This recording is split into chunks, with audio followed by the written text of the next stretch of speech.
ഇന്നത്തെ റിവ്യൂ എന്ന് പറയുന്നത് നല്ല പ്ലാസ്റ്റിക് ഹാങ്ങിങ് ഫ്ലവർ പോട്ടാണ് കേട്ടോ. ഇതിൻ്റെ ആ ഹുക്കിംഗ് പാർട്ടിന് നല്ല വീതി ഉള്ളതുകൊണ്ട് തന്നെ നമുക്കിത് വീടിൻ്റെ അകത്തോ അല്ലെങ്കിൽ വീടിൻ്റെ പുറത്തോ മരത്തിന്മേലോ ഗ്രില്ലിന്മേലൊക്കെ നമുക്ക് ഹാങ് ചെയ്യാൻ പറ്റും. ഇത് ഞാൻ വീടിൻ്റെ അകത്താണ് കേട്ടോ വെച്ചേക്കണേ. ഇപ്പോൾ ഏറ്റവും ബെസ്റ്റ് അകത്ത് വെക്കാനാണെങ്കിൽ ഏറ്റവും ബെസ്റ്റ് എന്ന് പറയുന്നത് നമ്മുടെ മണി പ്ലാന്റ് ആണ്.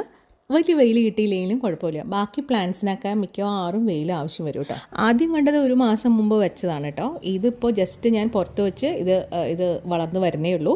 പക്ഷെ ഇവിടെ നിന്ന് തന്നെ വളർന്നോളും. നല്ല ഈ പ്ലാസ്റ്റിക് ഹാങ്ങിങ് പോട്ടിൻ്റെ കാര്യം പറയുകയാണെങ്കിൽ ഇത് നല്ല ബലമുണ്ട്. ഈ വൈറ്റ് കളറായതുകൊണ്ട് വൈറ്റിൻ്റെ ഒരു പ്രത്യേക ഭംഗിയുണ്ട് കേട്ടോ. ഓൾറെഡി ഞാൻ മുമ്പ് പല കളേഴ്സിലുള്ളത് വാങ്ങിച്ചിരുന്നു.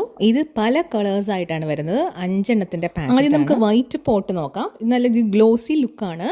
ഇതിന് അത്യാവശ്യം വലുപ്പമുണ്ട്. ദെൻ അകത്ത് ഹോളില്ല. അപ്പോൾ നമുക്ക് വേറൊരു ചട്ടി അതിൻ്റെ അകത്ത് വെച്ച് നമുക്ക് വെള്ളം ഒഴിച്ച് കൊടുത്താൽ മതി. ഗ്രില്ലുകൾക്ക് കുറച്ച് വീതി കൂടുതലാണെങ്കിലും ഇത് നമുക്ക് യൂസ് ചെയ്യാൻ പറ്റും കേട്ടോ. രണ്ടിൻ്റെ ലിങ്കും ഞാൻ ഡിസ്ക്രിപ്ഷൻ ബോക്സിലും ചാനലിൻ്റെ ലിങ്ക് ട്രീയിലിട്ടേക്കാം. 5 എണ്ണത്തിൻ്റെ പാക്കറ്റാണ് വേണമെങ്കിൽ മിക്കവാറും ബിലോ 500 നിങ്ങൾക്ക്